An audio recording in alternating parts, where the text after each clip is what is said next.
안녕하세요. 휴일 잘 지내셨죠? 네.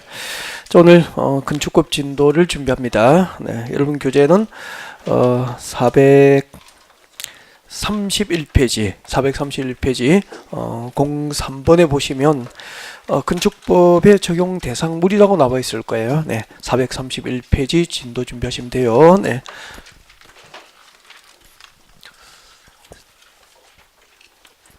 자, 431페이지 건축법 적용 대상물 여기서부터 이제 진도를 준비하겠습니다. 네.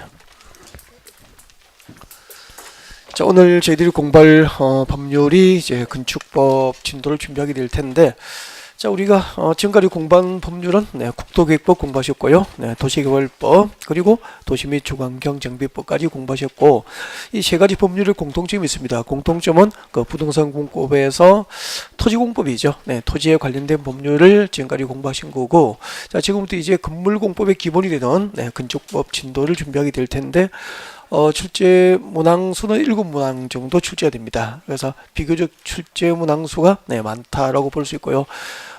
토지 공법보다는 좀 쉬워요. 쉽기 때문에 가볍게 이해하고 또 가볍게 이렇게 암기를 함으로써 좀 비교적 쉽게 득점이 가능한 법률이 아닌가 그런 생각이 듭니다. 기대를 해도 좋을 것 같고요. 좀 시작을 하겠습니다. 자, 그러면 첫 시간에는 건축법 적용 대상물부터 공부할 거예요. 건축법의 적용 대상물 공부합니다. 자, 건축법은 어떤 대상물에 적용이 되는 법일까라고 하는 거죠. 적용 대상물 소개합니다. 자, 건축법은 우선 여기에 적용됩니다. 건축물에 적용되는 법이다 라고 할 수 있죠. 건축물에 적용되는 법이다 라고 할 수 있고요. 자, 두 번째는 건축법은 대지에 적용되는 법입니다. 대지를 대상으로 적용되는 법이고, 그리고 이제 세 번째가 공작물이죠. 공작물에 대해서 적용되는 법이다 라고 할 수 있어요. 그래서 대표적으로 이제 물론 건축 설비도 있지만 건축 설비는 출제를 별도로 하지 않기 때문에 이것이 건축물, 대지 그리고 공작물을 대상으로 건축법은 적용된다 그렇게 하시면 되고요. 그 다음에 이제 두 번째 건축법 적용 대상 행위를 공부할 거예요. 건축법의 적용 대상 행위를 공부하실 텐데, 자, 건축주가 어떤 행위를 하면은 건축법 적용을 받느냐 하면은, 자, 건축 행위를 하면은 건축법 적용을 받습니다. 건축 행위. 그리고 두 번째, 건축주가 건축물을 크게 수선합니다. 대수선이라고 그럽니다. 대수선 행위를 하면은 건축법 적용을 받게 됩니다. 그리고 또 용도 변경, 건축물의 용도를 변경하는 행위를 건축주가 하더라도 임의로 할 수가 없죠. 건축법 적용을 받게 되죠. 그래서 오늘 1교시하고 아마 잘하면 2교시 초반까지 이렇게 건축법 적용 범위를 위주로 해서 오늘 강의를 준비하게 될 겁니다. 자, 건축법 적용을 받는 대상물 첫 번째 건축물부터 같이 볼까요? 건축물을 처음으로 공부합니다. 자, 건축법에 적용을 받는 건축물 해서 이제 건축물을 공부하실 텐데, 이 건축물은 건축법 적용을 받는 건축물도 있고 또 건축법 적용을 받지 않는 건축물이 있습니다. 구별해야 시험을 칠 수 있겠죠. 자, 먼저 건축법에 적용을 받는 건축물입니다. 여러분 교재로 일단 밑줄을 그어드리고 그 다음에 설명을 할 수 있도록 그렇게 준비하겠습니다. 여러분 교재 431페이지에 보시면 되죠. 431페이지에 건축법 적용 대상물이 나와 있을 겁니다. 자, 1번 건축물. 자, 지금부터 건축물은 건축법에 적용을 받는 건축물이에요. 자, 여러분 교재에 집중합니다. 토지에 정착하는 공작물 중에서 이제 밑줄 그십시오. 지붕과 기둥 또는 벽이 있는 것 밑줄 그십시오. 여기까지 밑줄 그시고 동그라미 1번 합니다. 토지에 정착하는 공작물 중에서 지붕과 기둥 또는 벽이 있는 것은 건축법 적용을 받는 건축물이 됩니다. 그리고 또 줄 긋죠. 이에 딸린 시설물, 이는 뭐죠? 건축물이죠. 건축물에 딸린 시설물도 건축법 적용을 받는 건축물이 돼요. 예를 들면은 건축법 적용을 받는 건축물에 딸린 시설물, 이에 딸린 시설물, 예를 들면은 적으십시오. 대문, 담장, 대문이나 담장, 옹벽, 굴뚝 이런 것들이죠.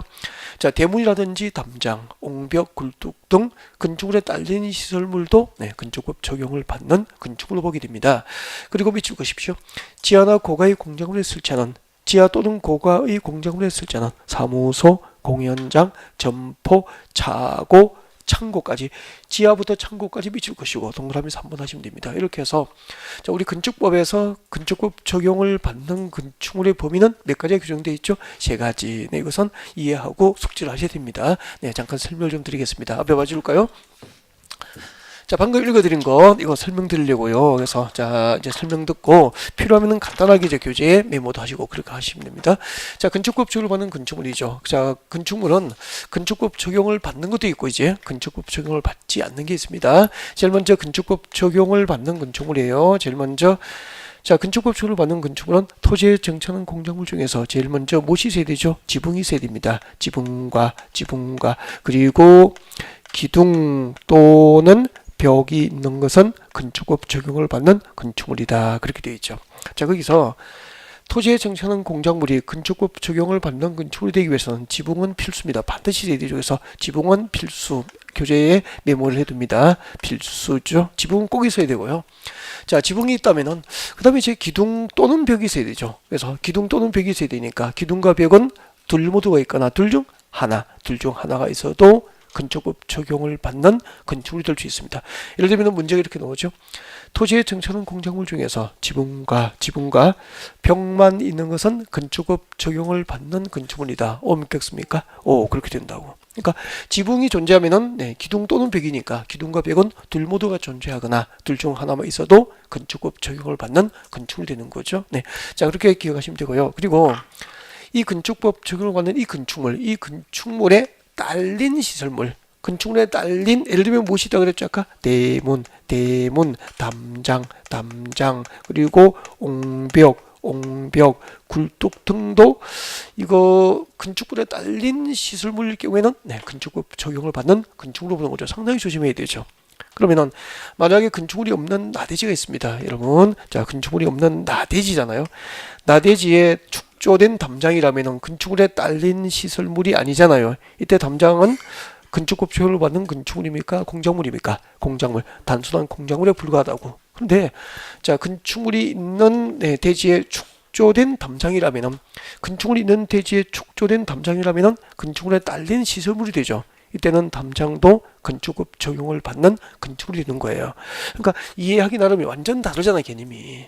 그러니까 그냥 교재를 외워서는 안 된다는 거죠. 네, 그리고 세 번째가 이제 2017년도 우리 시험에 출제가 됐었죠. 네, 자, 세 번째 건축법 적용을 받는 건축물 지하 또는 고가의 공작물이잖아. 지하에 설치된 공작물이거나 고가의 공작물이죠. 지하 또는 고가의 공작물에 설치된 이거 살짝 외워줘야 돼요. 사무실, 공연장, 점포, 차고, 창고는 건축법 적용을 받는 건축물이 된다는 거죠. 지하 또는 고가의 공작물에 설치하는 사무실, 공연장, 점포, 차고, 창고는 건축법 적용을 받는 건축물이다. 이렇게 됩니다. 자, 그러면 문제 내겠습니다. 고가의 공작물에 설치된 창고는 건축법 적용을 받는 건축물이다. 오, 믿겠습니까? 오, 그렇게 되죠. 지하 점포, 지하의 공작물에 설치된 지하 점포는 건축법 적용을 받는 건축물이다. 오, 믿겠습니까? 오, 그렇게 되겠죠. 문제가 그렇게 나온다고. 그럼 고가의 공작물이 뭐냐면은 우리 그 고가도로 있죠. 우리 그 내부 순환 이제 도로 타면은 고가도로 구간이 많이 있습니다. 그 고가도로 구간에 보면은 이제 제설 장비라든지 뭐 염화 칼슘 같은 거 이런 제설 장비를 넣어두기 위해서 창고가 고가도로 이제 주변에 보면은 창고가 있는 곳이 있습니다. 이런 곳은 고가의 공작물에 설치된 창고잖아. 대지에 설치되어 있습니까? 고가의 공작물에 설치되어 있습니까? 고가도로 위에 있는 거잖아. 이런 것도 건축법 적용을 받는 건축물이 된다는 거예요. 그래서 이 동그라미 1번, 2번, 3번 중 한 개 요건에 해당하면은 그것을 건축법 적용을 받는 건축물이다. 그렇게 이해를 하시면 돼요. 네, 그래서 정확하게 개념 이해하셔야 되고, 자, 그리고 이제 건축법 적용을 받지 않는 건축물이 있습니다. 이것은 읽어두시면 되죠. 건축법 적용을 받지 않는 건축물도 있다는 거죠. 이것은 읽어두시면 돼요. 바로 밑에 나와 있죠. 쭉 읽어드리겠습니다. 자, 431페이지 양괄호 2번 건축법에 적용을 받지 않는 건축물입니다. 자, 박선에 들어오시죠. 자, 문화재 보호법에 의해서 지정문화재나 가지정문화재로 지정된 건축물은 건축법 적용을 받습니까? 제외입니까? 제외. 예를 들면 경복궁이라든지 숭례문, 동대문 같은 경우에는 문화재 보호법상 지정문화재로 지정된 건축물이에요. 이렇게 문화재 보호법에 의해서 지정 문화재로 지정된 건축물은 문화재 보호법으로 관리가 이루어지기 때문에 건축법 적용 대상입니까? 제외입니까? 제외. 다음 두 번째, 철도나 궤도의 선로 부지에 있는 안에 있는 기역본, 운전보안시설, 니은본 제일 끝에 보행시설, 디귿본의 플랫폼, 그리고 리얼본의 중간에 있죠. 급수시설, 급탄시설, 급유시설, 이런 것은 철도법에 의해서 관리가 이루어져요. 그래서 철도의 궤도나 선로 부지 안에 있는 운전보안시설 등은 철도법으로 관리하기 때문에 건축법 적용 대상입니까? 제외입니까? 건축법 적용을 받지 않는다는 거죠. 근데 좀 조심해야 될 게 있습니다. 여러분 그 철도 역사 있죠. 철도 역사 적어두십시오. 이 철도 역사는 건축법 적용을 받게 돼요.